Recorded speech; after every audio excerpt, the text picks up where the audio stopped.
We're here. It's the year 2024. But take yourself back like you're in 1996. And let's go back to the Nintendo 64 age and let's check some of these out. You might be asking yourself, why the Nintendo 64? Let me do a quick recap video on this. So I grew up in the, I was born 89. I don't know my age, that's the year I was born.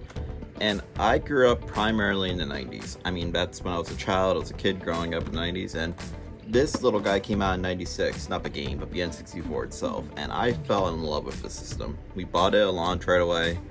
Parents got it for me, loved it, and still my original. It's actually sitting over here hooked up right now if you want to play it. But I love the N64, and this is something I grew up with, and it's very dear to my heart. The games, everything, the cartridges, the way they are.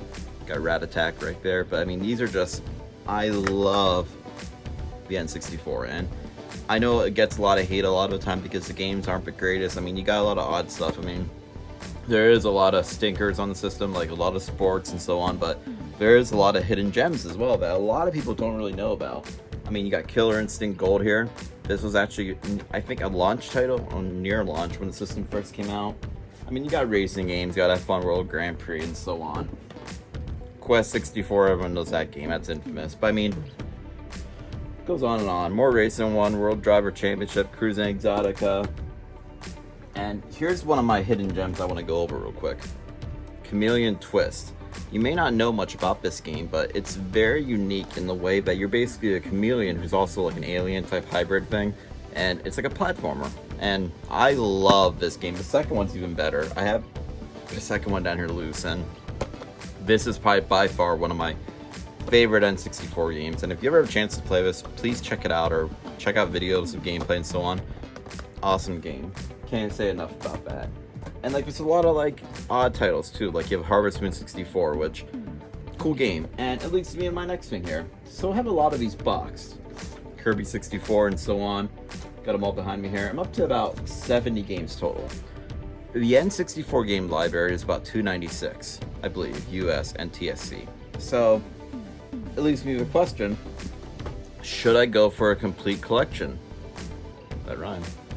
And it's something I've been kind of dwindling on for a little bit now, thinking about if I should do it or not, and I really feel like I should. Like, with how much the N64 means to me and how much I love the system and the games, Mischief Makers, completely underrated.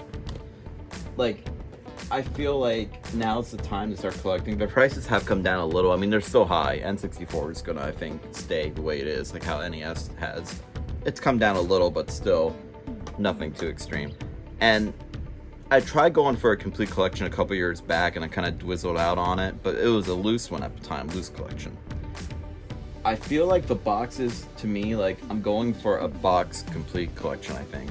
Like, the boxes bring back so much nostalgia, and it's just, it was a better time period, I think, for gaming and the whole universe in general. Like, it's much nicer time back in the 90s, and it brings you back. Like, it lets you relive some of your childhood if you're into this stuff back then, if you were even alive, I guess, at the time when this stuff came out. And it's just, it's good stuff. And like I said, I grew up with this stuff, so I enjoy it.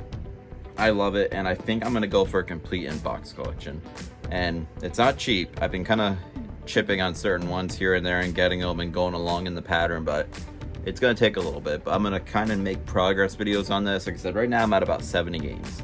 And I believe I have about, I want to say 60 that are complete. Yeah, 60 that are complete in box and about 10 that are loose right now. So, and I think the last time I checked on my app, I think I'm about 20% in right now. So I have a little ways to go, and I mean, there's going to be a lot of heavy hitters as you keep going up. I mean, you got Sculptor's Cut, you got the Cosmic Bowling one, you got the Transformers one that was a Blockbuster exclusive. I mean, it goes up and up, and especially a lot of these games that aren't really a lot, it's when you start getting the boxes and so on, it'll shoot the value up a little more. I mean, I'm trying to think of a perfect example of one here that's kind of, it's cheap loose, but as soon as you got a box and a manual, it's like it just shoots it up. Like, I didn't really go over this one, but Extreme G2. Like, this cartridge loose, I believe, is like $10. Like, you could probably get the game less than $10 if you find it somewhere. And you add in the box and manual to this game, you're jumping up about $60. So I mean, right there, you got about $50 in a box and a manual.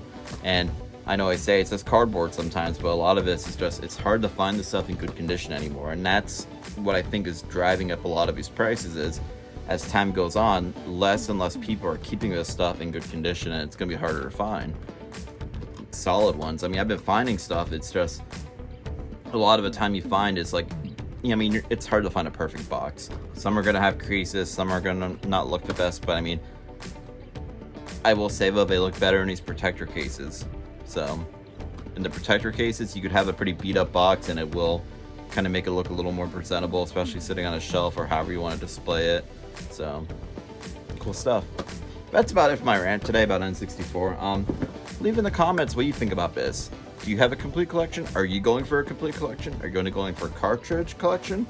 Like, what are you going for? I mean, I'm on the fence. Like I said, I think I'm going to go for a complete in box, but if I can get good deals on cartridges, I will, and then add the box and manuals later. Like, that's not as big. Like, you can still find them. They're out there. It's just, like I said, as time goes on, this stuff is going to get harder and harder to get a hold of, and the less people, it's going to be a supply-demand thing. The less people are going to have it because more people are going to want it. So let me know what you think down below. And if you enjoyed this video, please hit the like button down below if you like N64.